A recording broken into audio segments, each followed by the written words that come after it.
Today, I want to talk about something that honestly has me pretty fired up, and it's about protein powder. I know a lot of us use it every single day, and we use it because we're thinking we're doing something good for our bodies. We're trying to get stronger, we're trying to be healthier. But what if that's not the full story? What if the supplement that we trust is actually hiding a pretty nasty secret? Welcome to the Strong Dad Show with your host, Adam Lloyd. Together, we are stronger.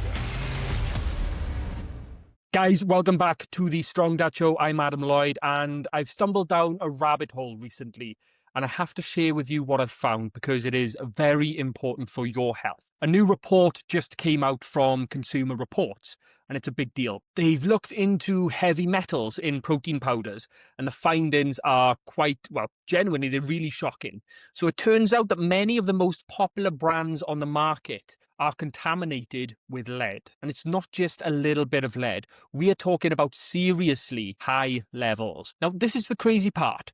The report found that for over 2/3 of the 23 products they tested, just one serving had more lead than their experts say is safe for an entire day. Okay, this is a huge wake-up call for the entire fitness industry. Now, this isn't some small isolated issue, and the issues don't come from some small isolated little-known brands. This is a widespread problem, and what's really frustrating is that it's been getting worse. Consumer Reports did a similar test 15 years ago, and the lead levels they found this time are actually higher on average. So while the industry has been booming and making billions, the products have been seemingly getting dirtier. And it just feels like a massive betrayal of trust, considering we are the ones funding their pockets. We are the ones paying their salaries, giving them their profits to buy yachts and nice holidays. So let's get into the specifics, because this is what really matters. Who are the worst offenders here? The one with the highest lead levels was Naked Nutrition's Vegan Mass Gainer. The name Naked implies it's clean, but every single serving has over 1,500% of the daily limit for lead, and that's not a typo.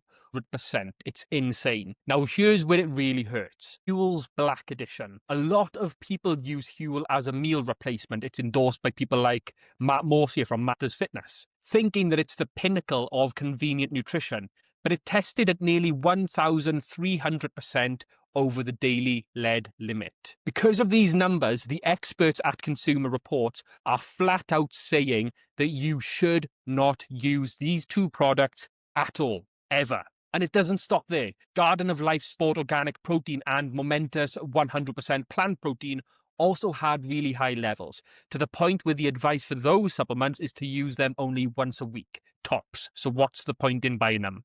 And here's the kicker, the thing that really gets me. The plant-based powders, the ones marketed as super clean, healthy alternatives, are the worst culprits by a long shot. On average, they had 9 times more lead than whey protein. Okay, this is completely backward from what we expect. Now, at this point, you're probably wondering, how is this even legal? And that's the core of the problem. The supplement industry is basically the Wild West.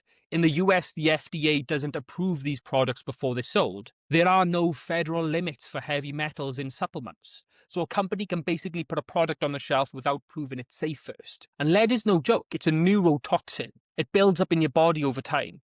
So even if you don't feel sick right away, daily exposure can lead to serious, long-term health issues like high blood pressure and even kidney problems. So we're not now just having a shake. We are taking a risk.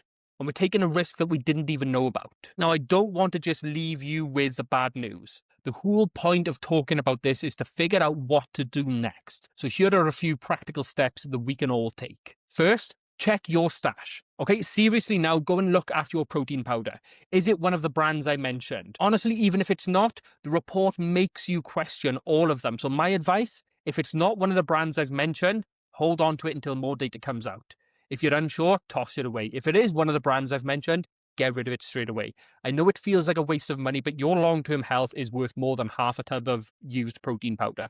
And second, ask the companies directly. Jump on social media, find your protein brand and ask them publicly to share their third-party lab results for heavy metals. Don't let them get away with generic marketing responses, okay? Because we deserve to know what's in the stuff that we are buying and consuming. And then third, Where you can, focus on real food. This is probably the best takeaway. The most reliable source of protein is and always will be real food. Chicken, beef, fish, eggs, dairy, lentils. You know the drill, I've gone through it before.